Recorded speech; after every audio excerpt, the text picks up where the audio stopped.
Hey, wow, welcome. Do you know what? I've just had a giggle with myself because this is a recording for the Rise Up Mama podcast. But if you've been following my journey, you'll know that I've been doing lots of recordings for the Elevate Your Being Online Transformation Summit. So we're not talking about that today. But this is in line with the Health and Wellbeing Cafe. And I am so excited to have a wonderful woman on the call with us. She is the guest contributor for this month's Health and Wellbeing Cafe. Her name is Jurga. I've met her in Nottingham. We worked out that it was many years ago. It's probably about 7 years ago at a networking event. She is a holistic wellbeing coach. We have had an opportunity to meet up in the park and have a natter, which was fantastic, Jurga. But now we're here online recording for the podcast. So you're very, very welcome here. And thank you so much for being this month's contributor. Well, thank you, Vanessa. Thank you for inviting me to your monthly cafe. And I'm very happy to share what I've got to share. Oh, I'm so excited. But you know, Jurga, as I said to you, this interview is more like a pre-warm-up for the audience. So I have got bookings coming through. The topic, as I said to you when we met, is something that I'm personally interested in. It even came up on Monday in a meditation. I'll talk to you afterwards, but I definitely do need some essential oils just to help me with something. But yeah, so this chat, it's like a little chat, really. So we're just being ourselves, yeah. It's really to give the audience an opportunity to kind of find out a little bit more about you, because obviously when you give us your talk at the end of the month, you're only going to have so much time, and you'll be talking specifically about plant power. I love the title. I can't remember the full title, but it's got the word sparkle in it, so I love that. And plant power. So yeah, before we get started into the depths of it, do you just want to introduce yourself, and then I will go into some of these questions that I've prepared? Well, briefly, is that I actually been very close to plant power probably all my life, because I was born and I grew up in a small Baltic country, Lithuania. And my mom has always been interested in plants, and she's still very active my parents are still very active in allotment. And that's what I remember from my childhood, actually. You know, teas made with just herbs, and herbs drying in the kitchen and in the jars. And obviously now the science and everything has moved on. And I came in back to the plant power in a slightly different way, which was by essential oils. And essential oils that I use are just small part.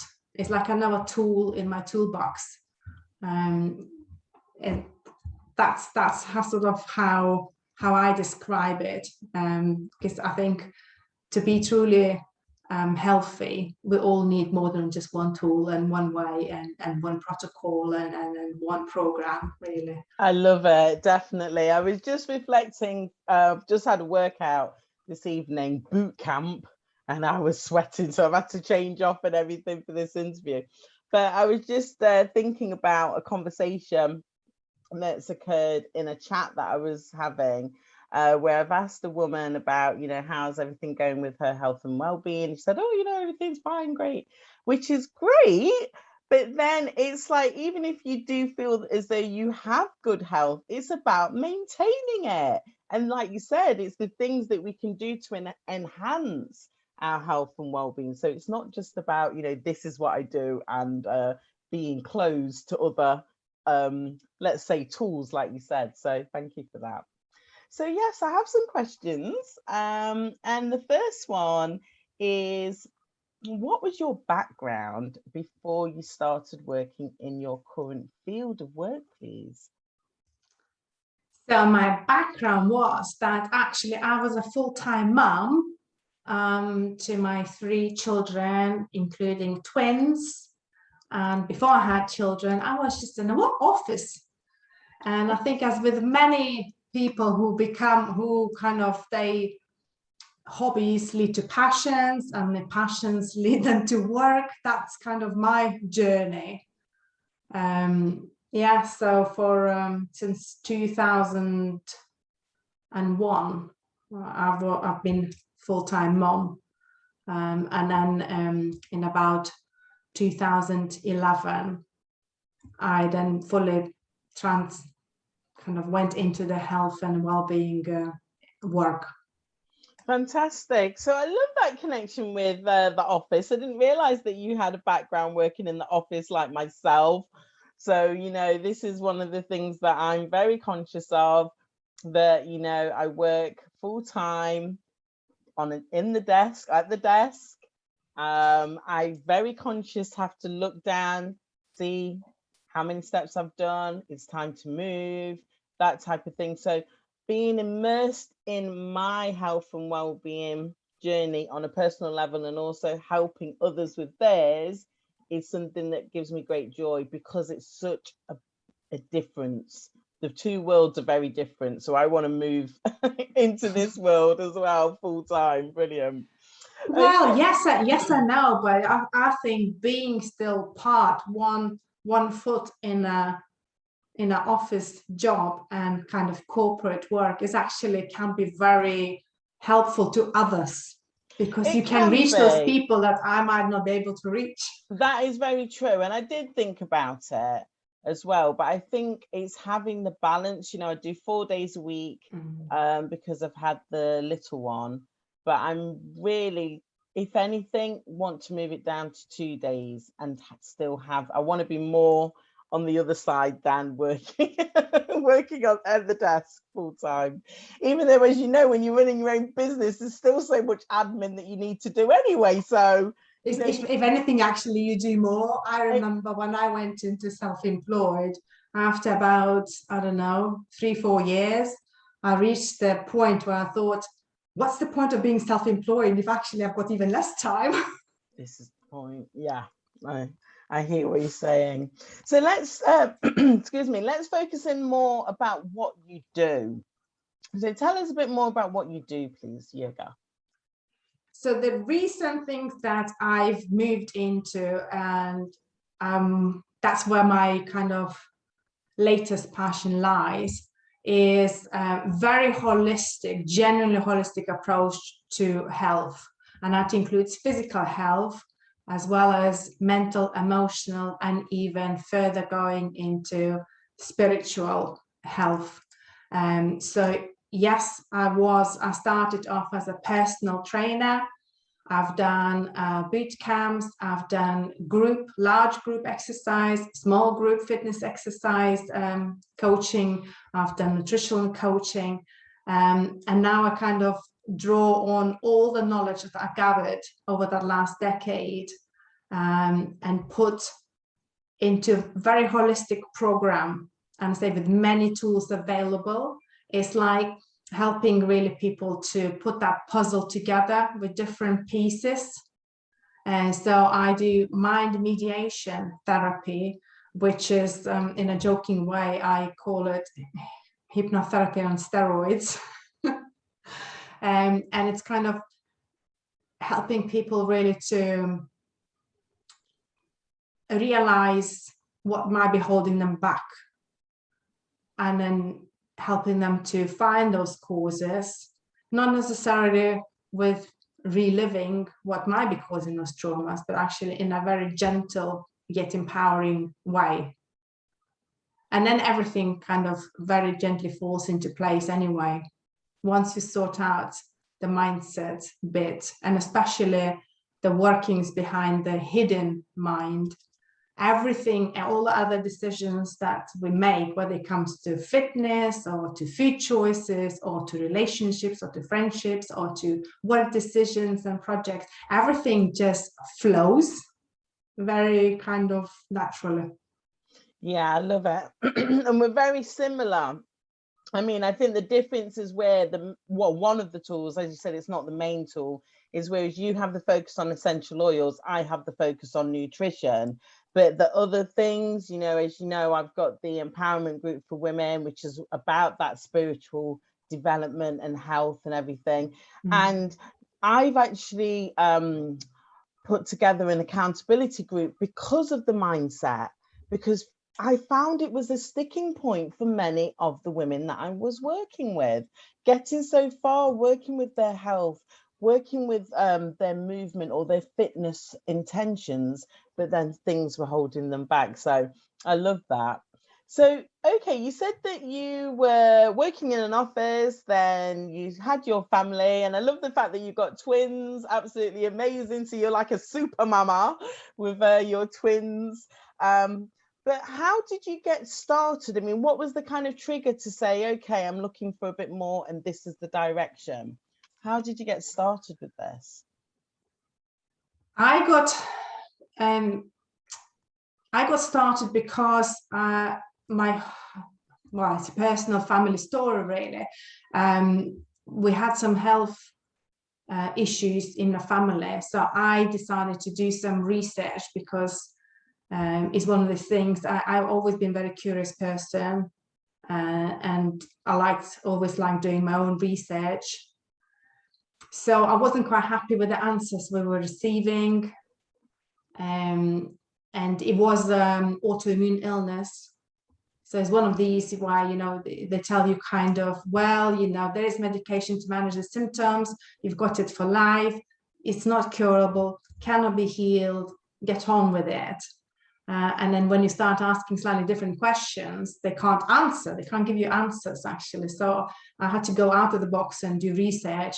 And when I did that, I realized that partially some of my issues, which I had mental health issues, so I had very severe postnatal depression, twice, nervous breakdown again as well. I realized that there's many factors that actually we control ourselves, that we can change. It's just becoming aware of them, challenging certain beliefs in areas. And when you do your own research, you become so passionate about it. You think, oh gosh, you know, more people need to know about it. And you just naturally start talking about it. And it was just one of these conversations with my friends where I was considering going back into office job. And it was back of 2008. And as we know, what happened in 2008, more or less, all collapsed. Yeah. And there was just no kind of jobs to go back to part-time. And she said, well, you know, you've got all this knowledge. Why don't you become a personal trainer and be self-employed? And I thought, oh, well, okay, well, that's a good idea. And I say 4 years later, I realized, oh my goodness me, there's actually more to do than being in a job 9 to 5. Well, I mean, it's great that you had that encouragement as well, because you've stepped into your power as a mother, as a woman, as a leader in the community. So now you've actually got that knowledge and the training that you are passing on to others. So I think it's fantastic. Well done. Okay. So what's the biggest surprise that you have had in the last few months and why? Well, where do we start? Is it talking about myself? Actually, well, if it depends what you're comfortable sharing. If you just want to keep it professional to do with the business, that's fine. Or if you're comfortable sharing something on a more personal level, then that's fine as well. Yeah, I'll share both ways, actually. What surprised me that, as I mentioned a bit earlier, once kind of you start unraveling the root causes of the blocks that might be holding us back, how easily things start falling into place. And even though I've been on the self-development journey for a long time, it still surprises me. It's like, oh, I've unlocked something else, you know, kind of thing. Oh, I thought I've done with this already, but it's not. And at the same time, you know, if you look at the other side, it surprises me how many people seem to shy away from that deeper inquiry work, and they want to be more led by someone and someone holding their hand all the time, and they feel so disempowered. That still surprises me, and it obviously surprised a lot in the last 18 months, I suppose.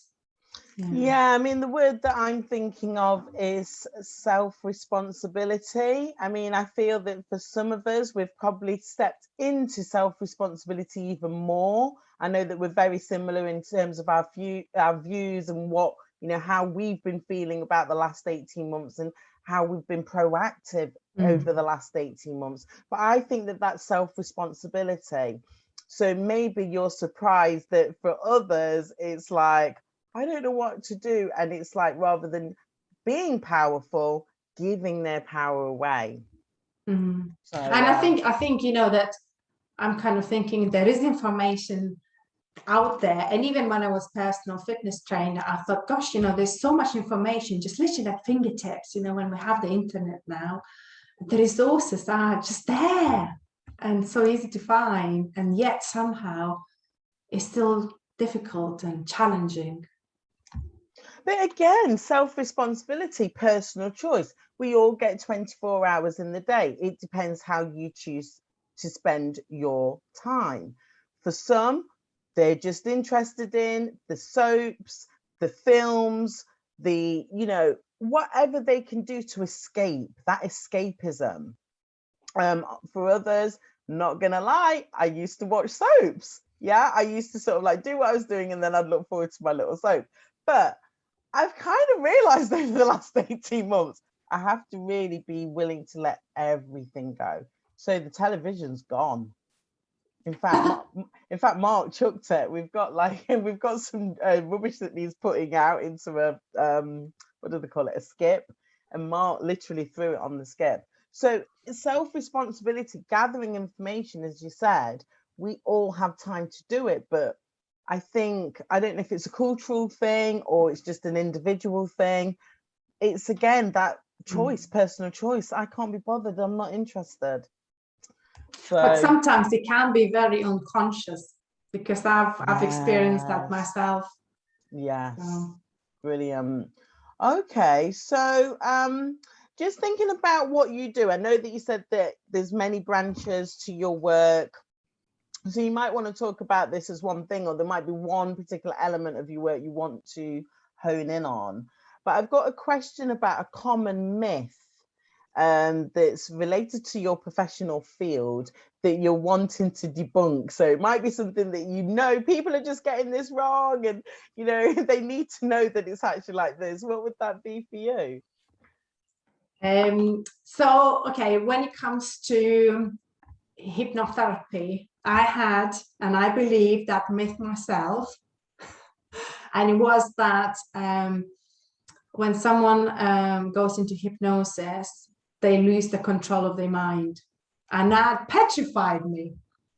So when someone was talking to me about hypnotherapy, it took them 6 months to change my belief about hypnotherapy, that no, they wouldn't take the control of my mind. No, they cannot really make me do something that I would not normally do. So that's one myth. And another myth, which comes from general health, that being healthy or healthy habits are difficult to keep. Well, no, they're not. But that stems from if the mind is not in the right place, then everything is difficult. So that's another myth, like even the myth from fitness industry, no pain, no gain. It's a myth. You see, I kind of don't subscribe to that anymore. I used to. However, I don't think so. I don't believe that anymore. Oh, I know where you're coming from with that, because I was listening to Joe Dispenza, who was talking about doing experiments whereby one group were told to do physically do the exercise, and another group were told, I can't remember what it was now, but to kind of like do it in their mind, something like that. And when they analysed the results, both groups actually got a result. So yeah, you're spot on with that. Brilliant. Okay. And also I want to add to that about if we think about health and well-being, that it's expensive. Yes. Because I want to go back to the word personal choice. The same individuals who will probably say, oh no, I can't afford it, oh, it's too expensive, they would willingly spend X amount of money on hair, makeup, you know, from a woman's perspective, or drinks, takeaways, you know, it's just like, or you know, their priority is a holiday, which is all great. But, you know, for me, for example, if you're doing long distance travel and we're talking about air travel, then you've got to think about if you're maybe carrying too much weight, that actually, if you're not in a good state of health, that you could be putting yourself at more risk with that type of travel. I just don't get it. It's just me. It's about priorities, isn't it? I think, you know, if you want something, you'll find a way of doing it. And if you don't really, you find an excuse. That is very true. That's very true. All right. So on a personal level, with you having all these tools at your disposal, would you be kind enough to share your personal morning routine with us, please, Jurga? Oh, yes. Jurga, I absolutely love my morning routine, which actually has changed a lot in the last sort of year and a half, simply because, as I said, you know, once you kind of really embrace the self-respect feeling, it's very easy actually to follow what you set out to do. So for me, it's the me time first in the morning. So hydration to start with. I take certain supplements for cleanse my digestive system, because I believe very strongly that a lot of disease can come from our not well functioning, not optimally functioning digestive system, and that's to do with food, you know. And it's not even about the food choices, it's how food is grown nowadays, how it's processed, and all the other factors which are you know, not really in our control anymore. So, and then I love doing, I go outside into my garden bare feet, and I do morning earthing and grounding and energy embodiment routine, which is a combination of different from different methodologies that I've learned. So it's a bit of yoga, a bit of stretching, a bit of movement meditation, sort of intentional declarations for the day. Very often what happens, natural clearance and trauma release and all sort of things like that. And then I like doing meditation as well. So absolutely fantastic. You know, you've reminded me about the grounding, because in the summer I was like, yeah, I'm walking around my garden with bare feet on, and like, I've forgotten all about it. So thank you very much. Well, for me, that became like a toothbrush. How are you coping them in the winter? Or are you just sort of like, no, it's cool, I'm earthing, I'm connecting with Mother Nature? How I just go for shorter periods of time. I sometimes, you know, literally just run out and very quickly say that it's all about intention. It's more about intention than rather than standing or lying or sleeping on the ground, really. So in summer, it's so pleasant, I do not want to stop. But in winter, or when it's not very nice weather, even just opening the patio door and smelling the fresh air. So if it's raining, you know, it's just the air is, the quality is just so brilliant, full of these negative ions, and doing these little things, but with a full focus of attention and in properly, rather than kind of, you know, and with belief, I think, because that's, if you believe in the benefits of what you're doing, then you'll get the benefits. Definitely. And you know, self-love is so important, like you said, with intention. I was listening to my online mentor today, and he said, you know, when you run a bath for yourself, how do you do it? Do you just run the bath, or do you light candles? Do you put some nice, like balls or salt in the bath? And again, it's all about that intention, isn't it? So I love that. Thank you. Yeah. So this next question is about learning and growing. So how are you staying on top of the changes that you may feel you need to keep on top of within your role? How do you like to do that? Well, that's interesting. I've realized in the last few years that certain courses and books and videos and articles fall literally into my lap or into my field of vision at certain times.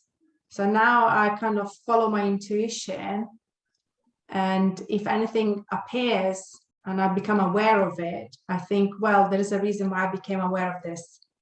So is this the next step that I've been kind of shown in a subtle way, and I follow that? So I've got I love reading books, so I've got a big library of books.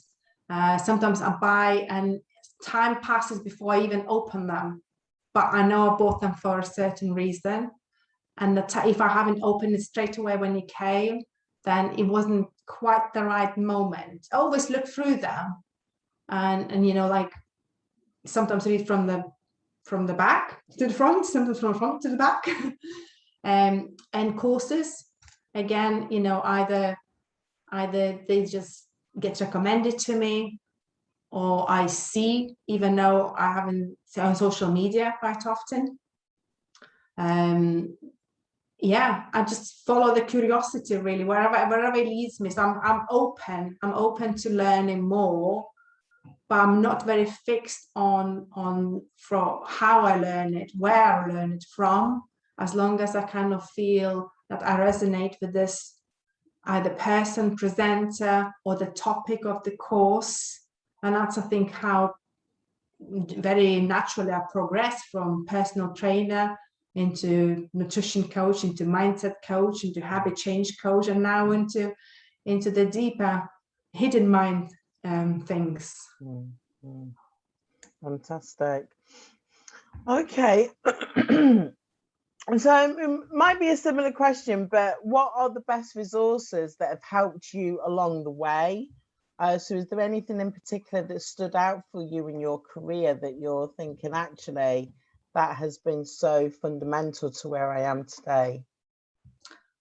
Yes, I had some mentors. Some people came into my life very clearly for a reason, and I believe everyone comes into our lives, we meet people for a reason, for a season or whatever, they're saying a lifetime.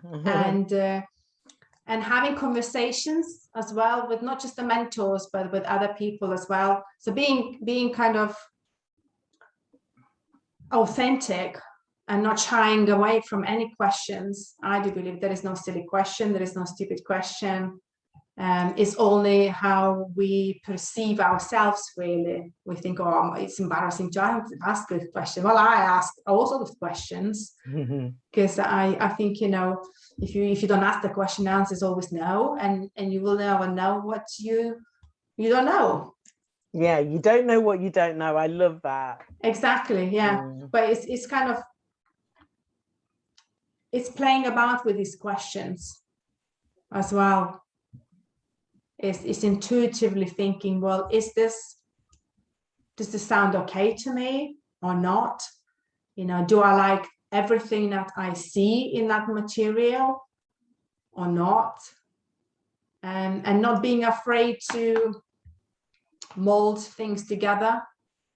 The pieces of knowledge we get from different presenters, from different authors, from different sources. Kind of let it sink through my perceptions, because I change, and we all change every year and every month and every day. So what I was sometimes telling my clients in the early years of my work, I don't tell that anymore. And I don't think so there's anything wrong with that. You know, don't say, oh, I've made a mistake. No, the advice I was giving was the best that I knew of with that knowledge. And then as we move on, things do change, and not being, you know, being afraid to change your opinion. There's nothing wrong with that in my case. No, I love it. And I totally agree with you.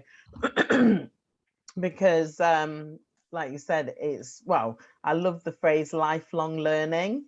So obviously, if you're continuing to learn and then you're continuing to share through your coaching practice, through your friendship, through your mentoring of others, then of course it's going to change. I've been listening to Bob Proctor today. I'm sure you're familiar with his work. Yes. And I love the fact that Bob Proctor said that he wakes up at 5:30 every morning and he goes to his studio to study. And, you know, even I think he's about 88 now, something like that. He's awake. Yeah. You know, excuse me, studying is very much part of his routine, very much part of his identity. And I totally agree with them. We need to keep learning, to keep growing. Yeah, I mean, if you know, I even met a gentleman who lives in Nottingham of similar age, over 80, and it absolutely, you know, inspired me, his attitude to life. And he's one of these like, oh gosh, I don't know anything, I still need to learn something more. I was like, oh my gosh, that's amazing. It is amazing. It is amazing because you know, one of my online mentors has been Jim Rohn, and you know, this saying's just here with me: the book you don't read won't help. And you know, I've often said that just to pass on that message, you know, that the messages, even myself, I fell out of my routine for reading. I listened to a lot of audios, I listened to a lot of online material, but having a book. So even this week, so the women who are in my self-care group, they'll know that this is my intention for the week, and I am doing it. I've switched my routine in the evening, and I've been reading a chapter of a book before I've gone to sleep, and it's just so wonderful. Even today, some knowledge I took in last night has helped me with my thinking today. I'm like, oh, thank you. So yeah, that's the secret, isn't it? The applied knowledge. Yes. There's no good being a walking encyclopedia. You know, we don't apply the knowledge, really. That's very true. That's very true. Okay. So thinking about your work, obviously it sounds like you've taken on a new area, so everything's expanding for you, which is fantastic. Is there one work-related thing that you're wanting to accomplish over the next year? So, you know, to speak again, I know we'll speak before that, but to speak again in this kind of setting, in 2022, we're going to be in. Wow. What would you like to have achieved in that space? I really want to kind of crystallize all the knowledge that I have. At the moment, I feel it's a bit scattered, but I want to properly put it into a program that is easy to follow. But yet I say I don't really believe that one program or one shoe can fit, one size fits everyone.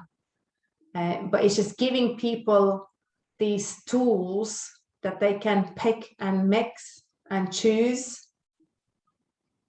and doing more of that work. I mean, I've always done educational work. I mean, I even went on BBC Radio Nottingham regularly with sort of unusual topics on healthcare. I was known as like the crazy healthcare kind of consultant. You know, if something is more unusual, we'll ask Jurga, kind of thing. Yeah. But what was unusual, you know, several years ago, it's becoming much more prominent now. So let's talk about medicine. Let's talk about quantum information field. Yeah, quantum physics. Like that. Yes. So metaphysics, quantum physics. Exactly. So, you know, I want to share more of this information, but in a very kind of understandable way, that it doesn't frighten people, but it explains certain things, how having the basic understanding of energy medicine can help everyone, at home, at work, anywhere. So, and I think that's the direction of travel as well. More and more of us are being open to this type of information. And I would say even in the mainstream, my daughter's a nurse, but she's still very open to the type of conversations that we would have. So even the medical practitioners rather know that they need to be looking at, it's described as alternative, but no, it needs to come into the mix. So yeah. It's actually original. I call it original. The original medicine. Authentic. It's like the plant power. Yeah. You're not going to get more original than that, are you? No, not exactly. Yeah, that's why you can't patent it. Even though they try, I'm sure. Oh, fantastic. Okay, so back to a practical question about what you're reading at the moment. You said that you've got a full library and you spoke about books. Is there anything in particular that you're reading that you'd like to share with us, please? I don't read one book at a time. Oh, gosh. I dip my toes in it. So I thought, you know what? I'll show the whatever you're reading. Next to me. Okay. So next to my computer. So one is about the healing power of EFT and energy psychology. Oh. That's the one. That sounds good. Who's the author of that one then? So that's a collaborative project by David Feinstein, Donna Eden, and Gary Craig. Heard of Donna Eden. Yeah, Donna Eden is the energy medicine lady. Gary Craig is the creator of EFT. And David Feinstein is the psychologist who uses energy psychology. So wow. I'm rereading, basically. I'm rereading those books. I've read them before. Cellular Awakening by Barbara Wren is another one. Oh, Cellular Awakening. Yeah, Ooh. That's very interesting about factors like how our cells hold the light. Yeah, I've heard that recently. I have heard that. So I'm reading that one. Then another one is the Carolyn McMackin, The Resonance Effect. Not familiar with that. But that's all to do with the frequency-specific microcurrents and quantum energy and electromagnetic field energy treatments and stuff like resonance, because all the disease has got some certain resonance, it's interference, and like our body has got a resonance of frequencies. So how that works together. And I'm reading this fabulous book. It's by Tanya Kotsos, The Adventure of I, A Journey to the Center of Your Reality. Oh, what's that one And that's about? a very kind of philosophical, spiritual okay, book. so that's what you'd say, the light reading. That's light reading. No, this actually is probably the hardest reading. Exactly. But brilliant. Okay, well, thank you for sharing those. I mean, I love asking that question with my guests, and I think because I'm nearly at a year of doing these interviews, I need to pull together a book list, the recommended reading list from all of the guests, and you've put 4 in the mix there, so thank you so much for that. Okay, so as I described before, I've got an accountability group. It's called My Happiness Habits. And it's, well, even the Health and Wellbeing Café is about sharing happiness habits with the audience. So I know that you're going to leave us you're going to leave us with tips when you talk to us at the end of the month. But is there any tips, is there a happiness habit that you could leave with us now, please? Yes, I'll share one that I do. And it's called in the morning when you wake up and you go into the bathroom, before you do anything else, everyone has got a mirror in a bathroom, and everyone really usually has privacy in a bathroom. So what I do is look in the mirror, and with a sense and feeling of unconditional love, find the right words to say to you. I say, hello, gorgeous, whatever works for you, but starting the day with that feeling and words and thoughts of unconditional self-love and self-respect. Wow, mirror work. Another thing that I forgot about. But with no makeup, with the hair sticking. It doesn't matter the way, even before you wash up, wash your face, just really look into your eyes and embrace your inner being, your inner woman. Inner woman, I love it. That is so powerful. Well, Jurga, this has been such a fantastic conversation. I've learned so much from you, and this is why I do these conversations as well, because as much as the recording is for the audience, it's also for my growth and development as well. So thank you for being a fantastic mentor tonight and sharing so much valuable content and information. It's been absolutely amazing. So before you leave us, do you just want to share well, it is a long title, but I love it. Tell us about your talk. I can't even remember what title I put. I love it. Have you got it written down somewhere?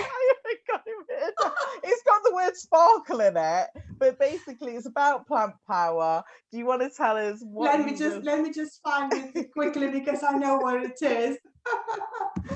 But this is how I go. I go with the flow. So keep going with it. I was connecting with Archangel Uriel this afternoon when I was going for my walk, and he gave me another interesting, the energy gave me another interesting title for a new event that I will be launching next year. And I'm like, wow, it's such a tongue twister. So the title was Bring Sparkle, Balance and Flow Back into Your Life with Plant Power. Yes. Love it. So what are we expecting in that one then, please? In that, I will share my journey, how I really came to embrace the power of plants and the reasons why I sought a particular brand of essential oils, what I was looking for and what I found. I will explain the differences between essential oils available and why it matters, why those differences do really matter. How I will describe how, not in great detail, but briefly touch on how we can use them to actually empower ourselves and be, bring the happiness to ourselves, and why it would work, and it does work, even whether you believe it or not. So it's about life energy, isn't it? I mean, I saw something, I don't know, about 2 months ago, where I don't know what type of device they put on a plant, but you could actually see the vibration of the plant. Yes. So, I mean, obviously we know that, my beautiful orchid, we know that they are alive, but that vibration, and I heard somebody say that if you have plants around you, the quality of the plants in terms of their growth and everything is based on your energy as well. So the energy you're emitting, they're picking up on that. And I do talk to mine. Well, exactly. This is what I was going to say. Why do you think elderly people say talk to your plants if you want them to grow nicely? Yeah, it's all about the energy. And yes, there's a chemical components in the plants, just like we have chemicals in our body and hormones, because they're chemicals, isn't it?